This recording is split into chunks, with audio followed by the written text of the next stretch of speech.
ആരോഗ്യം അമൂല്യം.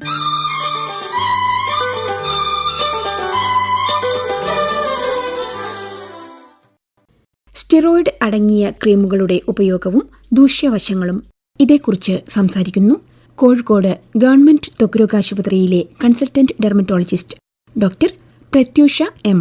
വളരെ പ്രധാനപ്പെട്ട ഒരു വിഷയമാണ് ടോപ്പിക്കൽ സ്റ്റീറോയിഡ് എബ്യൂസ് എന്ന് വെച്ച് കഴിഞ്ഞാൽ നമ്മൾ ടോപ്പിക്കൽ സ്റ്റീറോയിഡ് എന്ന് പറഞ്ഞ ക്രീമുകൾ, സ്റ്റീറോയിഡ് അടങ്ങിയ ക്രീമുകൾ ഡോക്ടർമാരുടെ കുറിപ്പടി അല്ലെങ്കിൽ പ്രിസ്ക്രിപ്ഷൻ ഇല്ലാതെ ചില ലേപനങ്ങൾ അമിതമായി ഉപയോഗിക്കുന്നത് ഇന്ന് യുവതലമുറയിൽ ഒരു ഹരം തന്നെയാണ്. അതിനെ നമ്മൾ ഫെയർനെസ് ക്രീം എന്ന് വിളിക്കുന്നു. ഒത്തിരി ആളുകൾ വെളുക്കുവാൻ വേണ്ടി പലതരത്തിലുള്ള ക്രീമുകളാണ് ഇന്ന് ഉപയോഗിക്കുന്നത്. എന്നാൽ അവരുടെ തൊലി എന്താണ്, അവരുടെ തൊലിയുടെ ഘടന എന്താണ്, തൊലിയുടെ ടൈപ്പ് എന്താണ് എന്നുപോലും നോക്കാതെ അവർ ഒരു മെഡിക്കൽ ഷോപ്പിൽ പോയിട്ട് ഒരു ഫെയർനെസ് ക്രീം വേണമെന്ന് പറയുന്നു. 99% ഫെയർനെസ് ക്രീമിലും അടങ്ങിയിരിക്കുന്നത് സ്റ്റീറോയിഡുകളാണ്. എന്താണ് സ്റ്റീറോയിഡ്? നമ്മൾ ത്വക്ക് വിദഗ്ധർ വളരെ പെർട്ടിക്കുലർ ആയിട്ടുള്ള ത്വക്ക് രോഗങ്ങൾക്ക് വേണ്ടി മാത്രം ഉപയോഗിക്കുന്ന ഒരു മരുന്നാണ് സ്റ്റീറോയിഡ്. ഇത് ഇഞ്ചക്ഷൻ ലഭ്യമാണ്, ടാബ്ലറ്റുകൾ ലഭ്യമാണ്, ക്രീംസ് ആയിട്ടും ലഭ്യമാണ്. ഇവ നമ്മുടെ ശരീരത്തിലെ പ്രതിരോധ ശക്തിയെ ചെറുതായി കുറച്ച്, അതിനെ നമ്മൾ സപ്രഷൻ എന്ന് പറയും, സപ്രഷൻ വരുത്തിയാണ് അവ അവരുടെ ജോലി ചെയ്യുന്നത്. അതുകൊണ്ട് തന്നെ ഡോക്ടർ നിർദ്ദേശിച്ച അളവിലും കാലയളവിലും അല്ലാതെ ഇത്തരം മരുന്നുകൾ ഉപയോഗിക്കുന്നതിനെ നമ്മൾ സ്റ്റീറോയിഡ് എബ്യൂസ് എന്ന് പറയുന്നു. ഡോക്ടറുടെ പ്രിസ്ക്രിപ്ഷൻ ഇല്ലാതെ ഒരു ഫെയർനെസ് ക്രീമായും എല്ലാ ത്വക്ക് രോഗങ്ങൾക്കുമുള്ള ഒരു ചൊട്ടുവിദ്യയുമായി ഇന്ന് ഇത്തരം ക്രീമുകൾ ഉപയോഗിച്ചു വരുന്നതായി നമ്മൾ കാണുന്നു. സ്കിൻ ഡിപ്പാർട്ട്മെൻറ്റിൽ സ്റ്റീറോയിഡ് ഉപയോഗിക്കേണ്ട വളരെ നിർണായകമായ അസുഖങ്ങളുണ്ട്. ആ അസുഖത്തിനു വേണ്ട തോതിൽ മാത്രമാണ് ഇത് പ്രിസ്ക്രൈബ് ചെയ്യുന്നത്.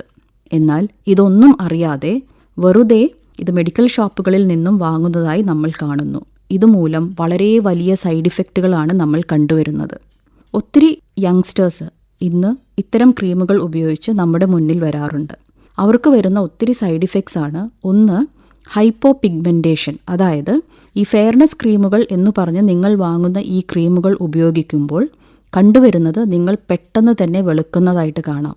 അതിൻ്റെ കാരണം എന്താണ്? നിങ്ങളുടെ ശരീരത്തിലെ മെലാനിൻ്റെ അംശം കുറഞ്ഞു പോവുകയാണ്.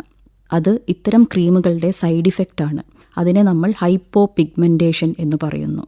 സ്കിന്നിൻ്റെ കട്ടി കുറയുന്നു.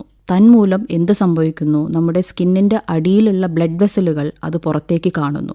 അതിനെ നമ്മൾ ടീലൻജെക്ടേസിയ എന്ന് പറയുന്നു.